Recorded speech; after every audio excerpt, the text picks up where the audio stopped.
Peter, because I am always very, very hospitable to my co-hosts, I'm going to let you have the first pick in today's Show Me Something draft for week 2. All right, here's who I want to see something from. Here's who's got to show me something in week 2, and that's Jimmy Garoppolo. Now, look, you might say, well, gee, that's kind of unfair.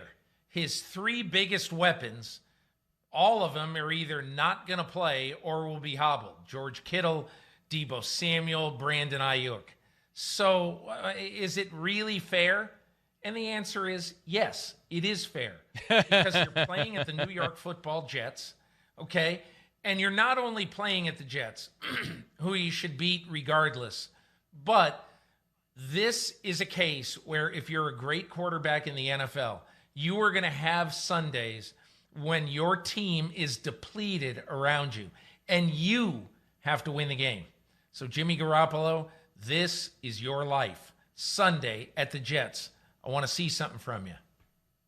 Yeah, look, I agree with that. The injuries around a quarterback aren't an excuse when you're one of the highest paid quarterbacks in the game. Now, he's not one of the highest paid anymore. He's been leapfrogged multiple times over. But when he got his contract, $27.5 million a year, was the highest paid quarterback in all of football.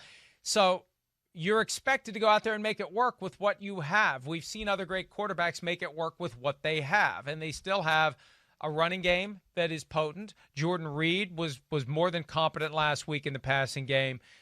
So I think it's fair to expect Jimmy Garoppolo to play better. Deliver the pass accurately. If the guy drops it, it's on him. But there were a lot of occasions last week where Garoppolo wasn't accurate. He threw the hospital ball that got George Kittle injured, a wildly overthrown screen pass attempt. So Garoppolo deserves the criticism, and you're right, we need to see more from him. All right, next one from me, and this one is co-authored by Tiki Barber.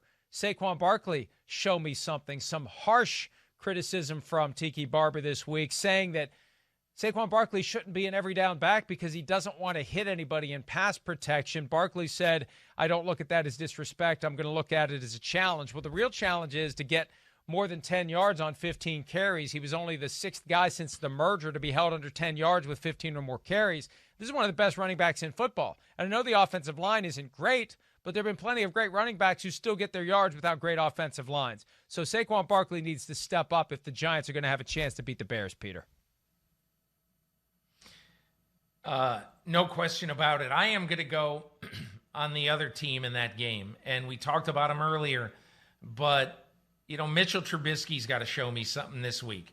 Okay, he's coming off in some ways, even though he had the magic season, you know, and the Bears had the magic season, there was so much on him in week 1. You know, not playing well, having beaten out Nick Foles for the job. He comes into the fourth quarter, throws 3 touchdown passes, and basically, if they could have carried him off the field on their shoulders, they would have. But now we come into, okay, what have you done for me lately? And can we play a complete game now, please? And you're playing a team that when you look at the schedule, if you're going to make anything of your season, you play the New York Giants at home, you have to win that game. And to me, I think when you look at Mitchell Trubisky, he's got to put a complete game together against the New York Giants and win that game. This is a game that if the Bears are going to make anything of their season, they've got to have, and I've got to see it for 4 quarters, not just one, out of Mitchell Trubisky. Hey, same concept in Tampa Bay. If the Buccaneers are going to make out of their season what we expect them to make out of their season, they've got to beat the Panthers, and Tom Brady has got to show us something. Otherwise, he's going to get called out again by his head coach. But this is a game that's set up for Tom Brady to perform better than he did week 1. Yes, they got the short straw right out of the gates. Toughest game on the schedule, as you said earlier in the show, Peter, going to New Orleans to play the Saints. That's just how it works sometimes.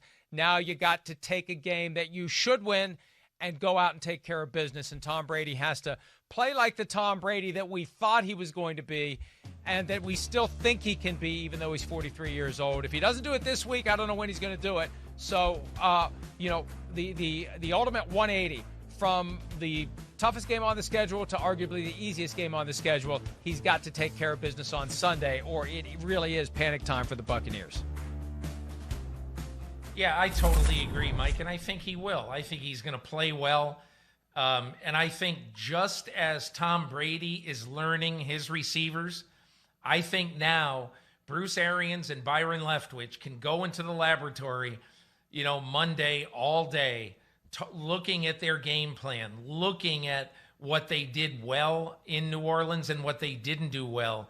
And they can figure out, okay, I mean, one of the things that Carson Palmer always told me about Bruce Arians, he said, I've never had a coach in my career who knows what I can do in this particular week against this defense better than Bruce Arians.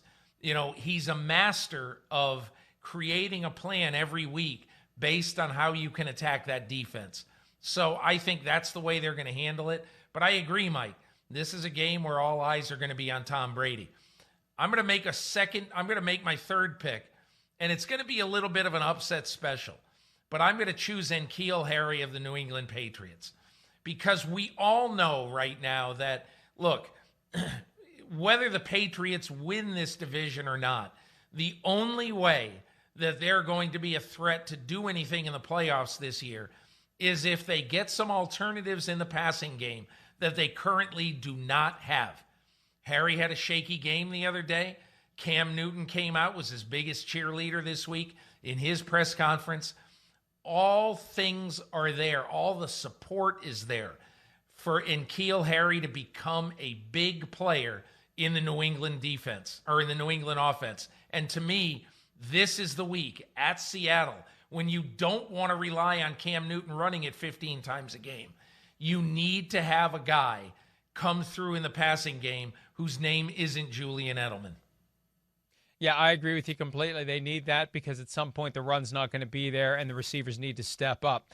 All right, somebody who needs to step up, and this one's easy for me because he said so himself. He can't be upset about this. It's Vikings defensive end Yannick Ngakoue. He wanted out of Jacksonville. He got out of Jacksonville. He took less money to go to a place he wanted to go, and that's where he is. And he said yesterday, I've still got a bad taste in my mouth from week one. I want to make it right this weekend. Right now, this defensive line and this defense needs a spark, and I need to go make this spark this weekend. He's got 6.5 career sacks in 8 games against the Colts. He knows that team well. This is the time for Ngakoue to make the Vikings look smart for giving up a second-round pick and a fifth-round pick that could become a third-round pick in 2022 and $12 million for a guy who no longer was going to play for the Jaguars. Well, he's already got something in common in Minnesota with what he had in Jacksonville. They lost. And they're going to lose again if they don't get some semblance of a pass rush this weekend, Peter. And the other part of this is, Mike, Yannick Ngakoue came in to be a bookend, okay, in which everybody wants to have somebody on the other side that teams are going to pay attention to.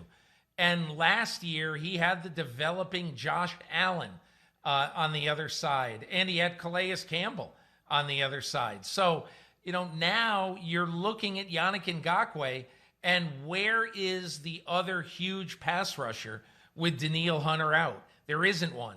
So there's going to be more focus on him. He's probably going to have to fight through more attention, more chip blocks than he would normally.